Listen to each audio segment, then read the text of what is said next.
السلام علیکم my dear students of E square school system. کیسے ہیں آپ لوگ؟ امید ہے اپنے اپنے گھروں میں خیریت سے ہوں گے. آپ کی آن لائن اسٹڈی کو کنٹینیو رکھنے کے لیے آپ کا اردو کی 8ویں کلاس کا اگلا لیکچر لے کر ہم آپ کے سامنے حاضر ہیں. اسٹوڈنٹس، آپ لوگوں کو پتہ ہونا چاہیے کہ ہمیشہ آپ لوگوں کی اردو کی کلاس یا کوئی بھی آپ کی کتاب ہر کلاس میں جو سٹارٹ ہوتی رہی ہے وہ اللہ تعالیٰ کے پاک نام سے سٹارٹ ہوتی رہی ہے. آپ کی اردو کی کتاب بھی حمد سے شروع ہو رہی ہے. حمد کا مطلب ہے اللہ تعالیٰ کی حمد و ثنا یعنی کہ تعریف. دیکھیں آپ کی بک کا پیج حمد نام لکھا ہوا ہے لیسن کا، اور یہ حمد میں آپ کو پڑھ کے سنا رہی ہوں، آپ اس کے ورڈ سنیں. یہ زمیں یہ فلک ان سے آگے تلک، جتنی دنیائیں ہیں سب میں تیری جھلک، سب سے لیکن جدا اے خدا اے خدا اے خدا اے خدا اے خدا اے خدا. اگلا مقطع ہے ہر سحر پھوٹتی ہے نئے رنگ سے، سبزہ و گل کھلیں سینہ سنگ سے، گونجتا ہے جہاں تیرے آہنگ سے، جس نے کی جستجو مل گیا اس کو تو، سب کا تو رہنما اے خدا اے خدا.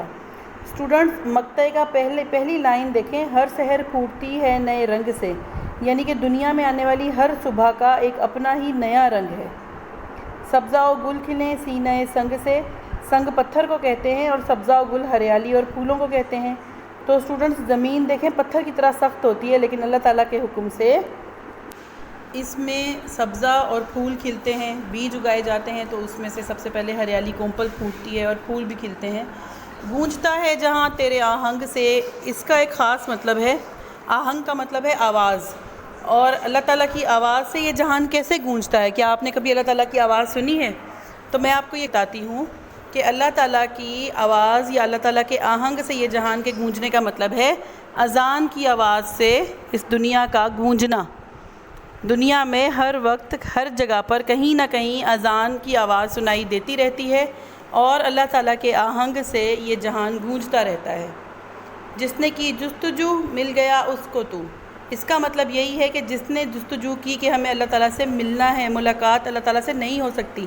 اللہ تعالیٰ سے ملاقات کا ایک ذریعہ ہے نماز. نماز میں ہم اللہ تعالیٰ کے سامنے حاضر ہوتے ہیں. جس نے کی جستجو، جس نے اذان کو ڈھونڈا، جس نے یہ ڈھونڈا کہ اللہ تعالیٰ کی طرف پکار کب آ رہی ہے، اور اس نے اس کے لیے تیاری کی اور نماز پڑھی خلوص دل سے، تو اللہ تعالیٰ سے ملاقات کا ذریعہ بنتا ہے. جس نے کی جستجو مل گیا اس کو تو، یعنی کہ اللہ تعالیٰ کی جستجو جس نے کی اس سے اللہ تعالیٰ مل گئے. اگلا شعر دیکھیں، ہر ستارے میں آباد ہے ایک جہاں، چاند سورج تیری روشنی کے نشاں، پتھروں کو بھی تو نے عطا کی زباں، جانور آدمی کر رہے ہیں سبھی تیری حمد و ثنا اے خدا اے خدا. یعنی کہ اللہ تعالیٰ کے بنائے ہوئے ہر ستارے میں ایک دنیا آباد ہے. دیکھیں سب سے مین آپ کو میں ایک مثال دیتی ہوں کہ سورج ایک ستارہ ہے، اور زمین اور چاند سیارے ہیں. اب زمین بھی سورج سے روشنی لیتی ہے تو وہی اس میں دن نکلتا ہے جہاں پہ روشنی پڑ رہی ہوتی ہے. اسی طرح چاند ہے، وہ بھی سورج کی روشنی لے کر ہی چمکتا ہے.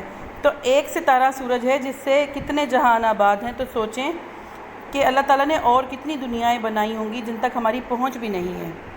تو اسٹوڈنٹس، یہ اللہ تعالیٰ کے رنگ ہیں، اللہ تعالیٰ کی قدرت کے رنگ ہیں، اللہ تعالیٰ کی قدرت کے مظہر ہیں سورج، چاند، ستارے، زمین، آسمان. اسی کو دیکھتے ہوئے جانور، آدمی سب اللہ تعالیٰ کی حمد و ثنا یعنی کہ ان کی تعریف کر رہے ہیں. اسٹوڈنٹس، آپ نے یہ پیج اچھے سے سن بھی لیا اور سمجھ بھی لیا ہے. اگلا پیج دیکھیں، نور ہی نور بکھرا ہے کالک نہیں، دوسرا کوئی حد گماں تک نہیں، تیری وحدانیت میں کوئی شک نہیں، لاکھ ہوں صورتیں ایک ہی رنگ میں، تو ہے جلوہ نما اے خدا اے خدا. شاعر مظفر وارثی صاحب فرماتے ہیں کہ اللہ تعالیٰ آپ کا ہر جگہ پر نور ہی نور بکھرا ہے، کوئی کالک یعنی کہ اس میں کوئی غلطی نہیں ہے، کہیں بھی اس میں کوئی عیب نہیں ہے، اور آپ کے سوا کوئی اکیلا خدا ہماری سوچ کی حد تک نہیں ہے. یعنی حد گماں جو ورڈ یہاں لکھا ہوا ہے، دوسرا کوئی حد گماں تک نہیں. گمان سوچ کو کہتے ہیں، اور حد کا مطلب ہے بارڈر، یعنی کہ ہماری سوچ کی آخری حد تک بھی اگر ہم سوچیں تو ایسی دنیا جہان بنانے والا اللہ تعالیٰ کے سوا اور کوئی نہیں ہے. بے شک اللہ تعالیٰ آپ کی وحدانیت میں کوئی شک نہیں ہے. وحدانیت یعنی کہ آپ کے ایک ہونے میں کوئی شک نہیں ہے. لاکھ ہوں صورتیں ایک ہی رنگ میں، تو ہے جلوہ نما، یعنی کہ اگر دنیا میں لاکھ چہرے بھی ہوں تو بھی آپ ہی ان میں جلوہ نما ہیں. اگلا ہے دیکھیں مقطع، سونپ کر منصب آدمیت مجھے، تو نے بخشی ہے اپنی خلافت مجھے، شوق سجدہ بھی اب کر عنایت مجھے، غم رہے میرا سر تیری دہلیز پر. ہے یہی التجا، اے خدا اے خدا۔ اسٹوڈنٹس، اس کی تفہیم اور اس کے سوال جواب میں آپ کو اگلے لیکچر میں کرواؤں گی۔ ابھی اس لیکچر میں آپ کی ہوم اسائنمنٹ یہ ہے کہ کالم الف کو کالم بے کے ساتھ لکیر کے ذریعے ملانا ہے۔ اسٹوڈنٹس، اب آپ 8th کلاس میں پڑھتے ہیں اور چھوٹے بچے نہیں ہیں، اب آپ ماشاءاللہ سے سمجھدار ہیں۔ آپ نے پچھلی کلاسز میں بھی ایسی کئی ایکٹیویٹیز کی ہوں گی میچنگ کالم کی، اسی طریقے سے آپ نے یہ ایکٹیویٹی بھی کرنی ہے۔ کالم الف کے الفاظ کو آپ نے کالم بے کے ساتھ ملانا ہے، جیسا کہ پہلا لفظ لکھا ہے، پہلی لائن لکھی ہے، جتنی دنیائیں ہیں ان کو آپ نے ملانا ہے، سب میں تیری جھلک۔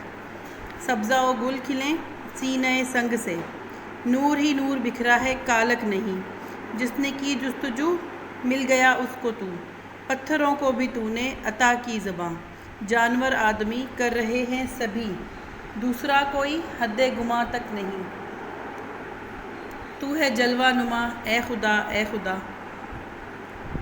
تو نے بخشی ہے اپنی خلافت مجھے، خم رہے میرا سر تیری دہلیز پر۔ اسٹوڈنٹس، لکھائی کی مہارت کا اگلا سوال دیکھیں۔ نیچے دیے ہوئے بند کی نثر اپنے الفاظ میں کریں۔ نثر یعنی کہ تشریح، وہ آپ نے 6th کلاس میں بھی سیکھی ہے، 7th میں بھی پڑھی ہے، اور اب 8th میں آپ اس کو خود سے کر سکتے ہیں۔ اس کو اب میں آپ کو بتا دیتی ہوں، آپ ویڈیو سنتے جائیں اور لکھتے جائیں گے تو بھی آپ کی نثر تیار ہو جائے گی۔ ہر سحر پھوٹتی ہے نئے رنگ سے، سبزہ و گل کھلتے ہیں سینہ سنگ سے، یعنی کہ آپ اس کو اس طرح سے لکھیں گے، اے اللہ تعالیٰ آپ کی دی ہوئی ہر صبح ایک نئے رنگ سے پھوٹتی ہے، پتھر کے سینے سے سبزہ اور گل کھلتے ہیں، اور یہ سارا جہان آپ کی آواز سے یعنی کہ اذان سے گونج رہا ہے۔ جس انسان نے جستجو کی کہ مجھے اذان سننے کو ملے اور میں نماز پڑھوں، اس کو یقیناً اللہ تعالیٰ کی ملاقات کا شرف حاصل ہو جاتا ہے۔ ویڈیو میں سنتے جائیں اور یہ ڈیفینیشن لکھتے جائیں۔ اسٹوڈنٹس، آپ نے لیکچر سنا، حمد سنی، میں نے اچھے سے ڈیفائن کیا، آپ کو ان کی نثر بھی بتائی، میچنگ کالم بھی بتائے۔ کویسچن آنسر میں آپ کو اگلے لیکچر میں بتاؤں گی۔ آج کا ہوم اسائنمنٹ آپ کے لیے زبان دانی سے ہے کہ نیچے دیے ہوئے الفاظ کے معنی لکھیں۔